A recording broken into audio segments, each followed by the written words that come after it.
as of recently, I have just caught up to my, I guess, current favorite novel, which is Shadow Slave.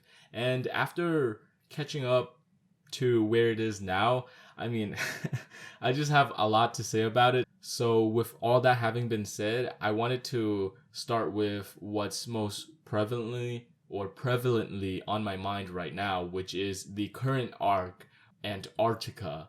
And honestly, compared to other prior arcs that have come before Antarctica, the I guess the beginning parts of Antarctica really kind of just felt dry or less intense than other arcs, because as compared to other arcs, there really wasn't a main evil or main antagonist of the arc. It was just more like literally the vampire survivors equivalent of a arc, because Sunny wasn't just dealing with one big bad guy. It was more of just, yeah, here's gonna be a horde of enemies just coming at you, and you gotta survive while also protecting your teammates, crewmates, your civilians, and such. And honestly, going into the arc, I didn't know how the author was gonna approach giving Sunny, I guess, six, or is it five? I believe it's five because the whole crew is six, but giving Sunny like five additional characters to work with, because in the series so far we have only gotten about Nephis, Cassie, Kai, and Effie, with the author, I guess, assigning Sunny five new additional characters. I was wondering how he was gonna, I guess, make us care about them and give each character their own personalities. And honestly, after reading the arc and catching up to where it is right now, I've got to say the author did a very good job in getting us to care about the characters.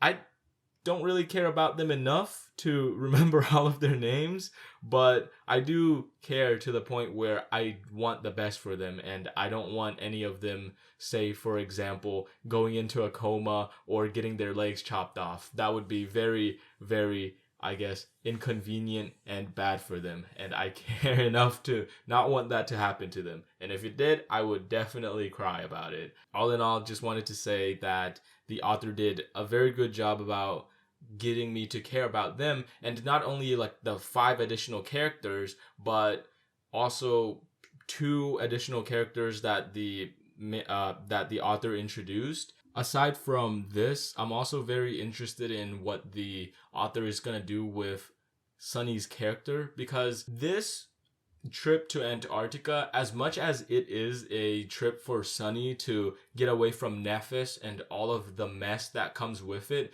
it's also kind of a soul journey for Sunny to find himself, because after his conversation with Effie, he realizes that aside from just wanting to relax and live a lazy life, Sunny really doesn't have any drive or motivation to live, which he is told is the reason why he will never be stronger than Nephis, because he lacks drive and motivation to get stronger, because right now where he doesn't really need to get any stronger.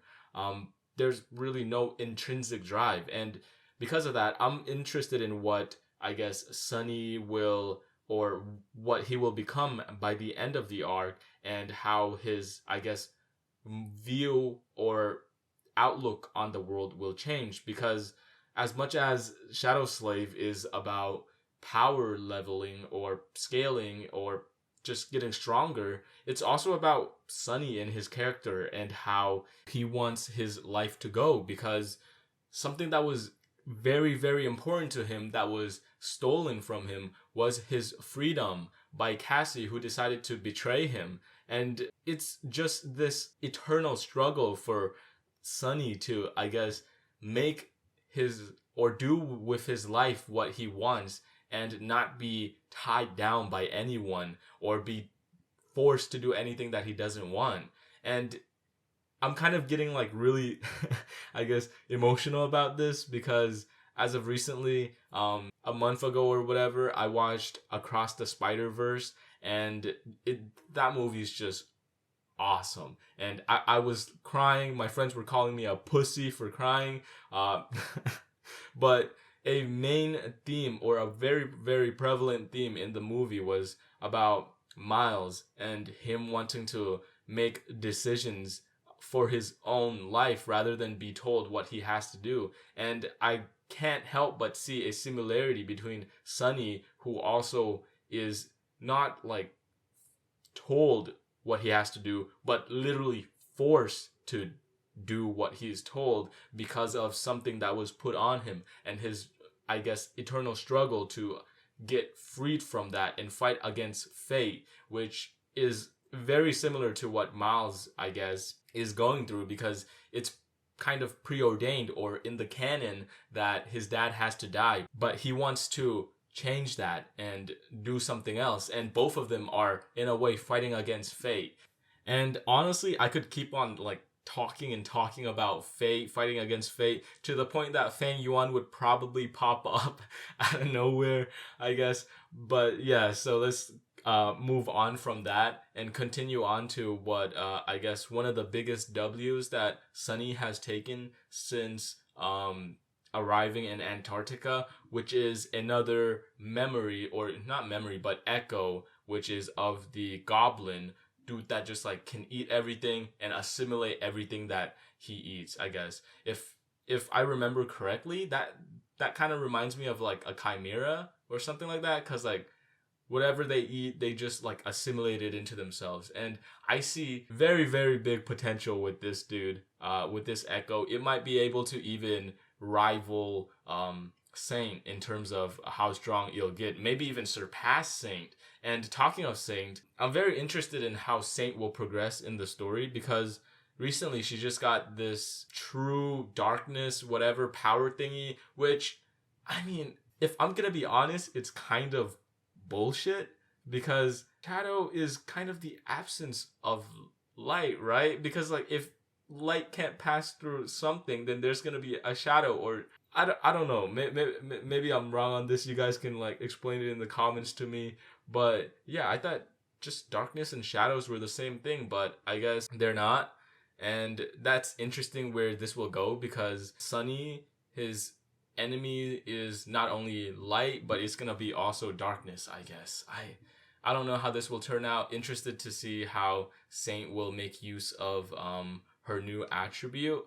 And talking of shadows, light, darkness, I'm just reminded of this like complete badass line that Sunny delivers to, I guess, Mordred, which is I mean, it sounds a lot less cool when I say it, but he's just like, dude, I'm not afraid to throw hands with you in the future. You and your little reflection mirror on the wall power, whatever, I don't care about that. In the future, if you want smoke, I will give you the smoke. You will learn to fear the shadows. And when I read that, holy crap, bro, that was so hard, man. Wow. But moving on from that, or maybe even like moving backward, because I want to talk about how the arc with Noctis and the second trial or third trial for Sunny ended, because Sunny went through a lot of torment, as is per usual for his character in his second trial. But I feel like the payoff, or the just climax for the second trial, it wasn't really there, because I thought there was just going to be a gigantic brawl between Sunny and Mordred and such, but it's kind of more of like an anticlimactic ending, because Sunny doesn't really do anything in the final fight, not that I can remember, because all he does is just take out a wooden chair, sit in front of Mordred, just mess with him a little bit, and then that's the end of the arc, I guess, aside from the gigantic reveal that the demons, I guess, are the flaws of the gods. Whatever that means. I personally think it's just, instead of, I guess, the gods getting flaws like they can't tell a lie or whatever, they literally get like a polar opposite of them, or whatever. So if like the gods are virtues or whatever, then the demons are gonna be like the deadly sins or whatever. But yeah, that's just my opinion on the last arc that just ended, I guess. I feel like there wasn't really that big of a payoff, and it was kind of anticlimactic, but it was kind of made up for by Nephis just finally waking up. And I've never read, I guess, a novel where I'm just so happy for someone to come back, but I also dread it so much because Sunny and Nephis's relationship is just so like so good and bad. It's it's just like cocaine. It's just like heroin, man. It's just like drugs. It's like Sunny, like he can't live without Nephis, or he can't, I don't know, he's just not complete without Nephis. But when he's with Nephis, it's just like, because of what Cassie did to their relationship, they just can't be normal anymore. And I'll I'll just like end it off here, because if I talk too much, this video is gonna be like 30 minutes.